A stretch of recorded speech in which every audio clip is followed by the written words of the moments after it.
बिस्मिल्लाहिर्रहमानिर्रहीम। अस्सलाम वालेकुम students, welcome back to my channel all about maths with Sahar. आज की वीडियो क्लास 7 के लिए है। चैप्टर 10 है लीनियर इक्वेशन एंड एक्सरसाइज 10 ए है। Solve the following simple equation and question इसका 5 स्टार्ट करते हैं। जो रिमेनिंग क्वेश्चन है 1 to 4 वो मैं एक वीडियो में करवा चुकी हूँ। डिस्क्रिप्शन में मैं उसका लिंक ऐड कर दूंगी, आप जाके सबसे पहले वो देखें, वो बिल्कुल बेसिक चीज़ है।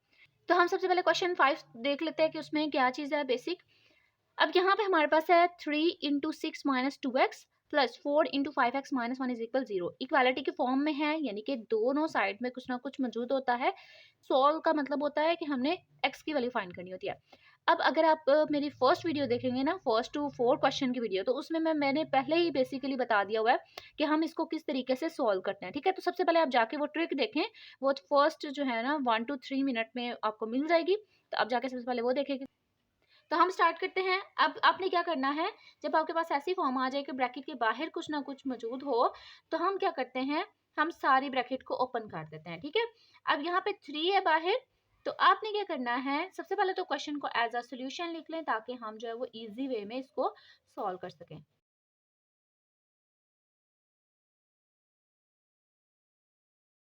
तो अब हम इनको सिंपली सॉल्व करेंगे जब हमारे पास ऐसी फॉर्म आ जाती है कि ब्रैकेट के अंदर कुछ टर्म्स मौजूद हों और बाहर एक वैल्यू हो, तो हम क्या करते हैं, इस वैल्यू को लेते हैं, फर्स्ट टर्म से भी मल्टीप्लाई कर देते हैं और सेकंड टर्म से भी मल्टीप्लाई कर देते हैं और साइन को भी देखते हैं, साइन को भी साथ साथ हमने देखना होता है। अब यहाँ पे 3 6 से मल्टीप्लाई होगा। ठीक है, आप चाहें तो आप यहाँ पे डायरेक्टली मल्टीप्लाई कर ले, या जो है वो एक स्टेप इंक्रीज करें स्टेप कि 3 multiply by 6 minus 3 multiply by 2x। तो मैं डायरेक्टली कर रही हूँ।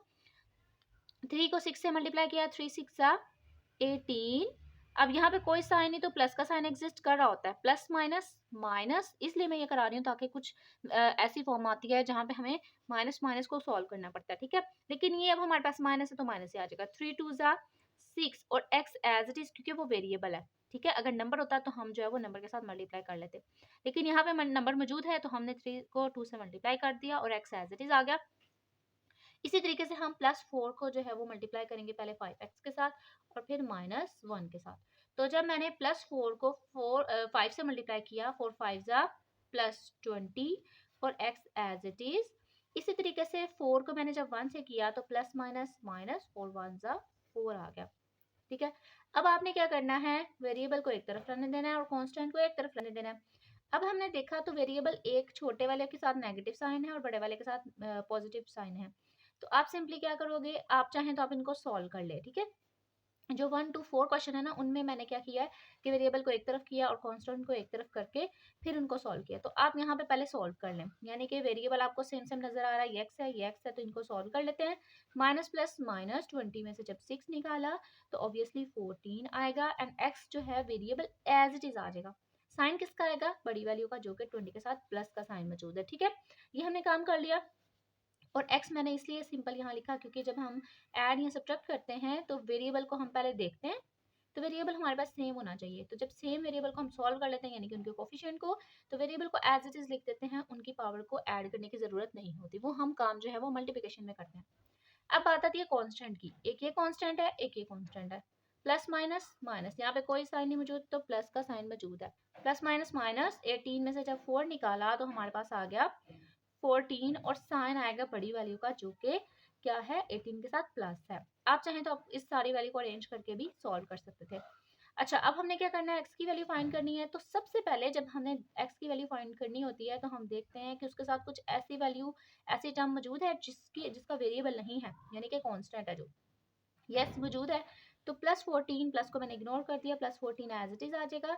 और ये +14 जो है सिंपल, ये क्या हो जाएगा, दूसरी साइड पे जाके माइनस हो जाएगा। ये भी रूल मैंने करवाया हुआ है पहली वीडियो में। अच्छा जी, +14 है, 0 पहले से था, आपने इसको ट्रांसफर करना है, तो आप इसको इग्नोर कर दो, बाकी सारी वैल्यूज एज इट इज लिख दो। अब आप इसको ट्रांसफर करो। ठीक है, यहाँ पे अब 0 है तो बचत हो जाएगी, लेकिन कुछ बच्चे क्या करते हैं, वो यहाँ पे इस जो पहले से वैल्यू मौजूद होती है ना, उसका साइन चेंज कर देते हैं, हालांकि करना किसका होता है, जिसको ट्रांसफर करना होता है। तो मैं इसको सिंपल लिखूंगी, हम किसी भी वैल्यू में से 0 ऐड करें या सब्ट्रैक्ट करें तो वही वैल्यू आ जाती है जो चीज़ हमने लिखी होती है।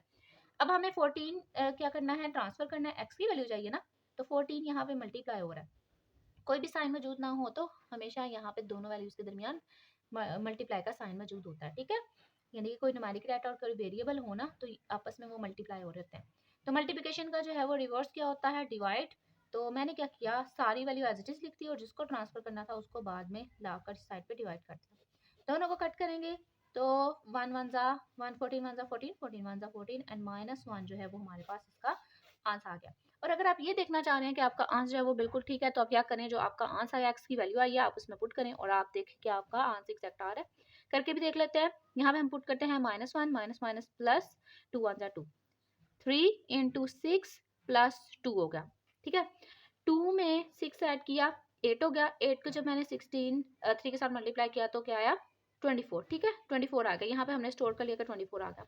अब इसकी बात करते हैं तो -5 एक्स की जगह -1 पुट करना है, तो -5 -1 -6 को 4 के साथ किया तो -24, फिनिश होकर 0 ही आ जाएगा, ये दोनों इक्वल हो जाएंगे। अच्छा, तो हमने क्वेश्चन नंबर 6 स्टार्ट करना है। उसमें अब हमारे पास दोनों वैल्यूज एज इट इज हैं जैसे पहले दी हुई थी, लेकिन यहाँ पे सिंपल क्या है, एक इक्वालिटी की साइड पे एक इक्वालिटी की दूसरी साइड पे है, तो हम सिंपल इसको सॉल्व कर लेते हैं जैसे हमने पहले किया था। फर्स्ट ऑफ ऑल तो क्वेश्चन को एज अ सोल्यूशन लिख लें।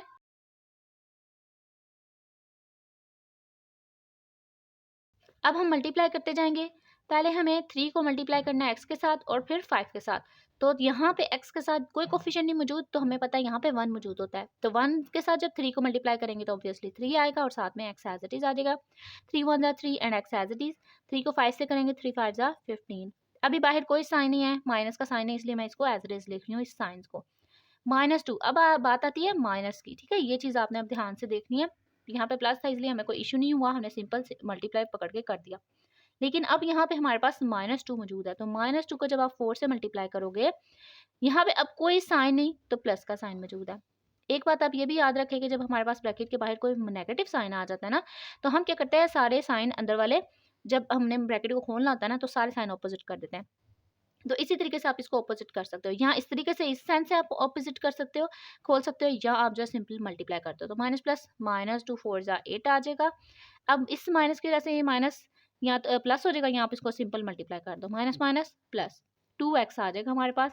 अब आप क्या करो, वेरिएबल को एक तरफ कर दो और कांस्टेंट को एक तरफ कर दो। आपने कभी भी इनको ऐड नहीं करना, क्योंकि एक वेरिएबल वाली फॉर्म और एक कांस्टेंट वाली फॉर्म कभी भी ऐड या सब्ट्रैक्ट नहीं हो सकती।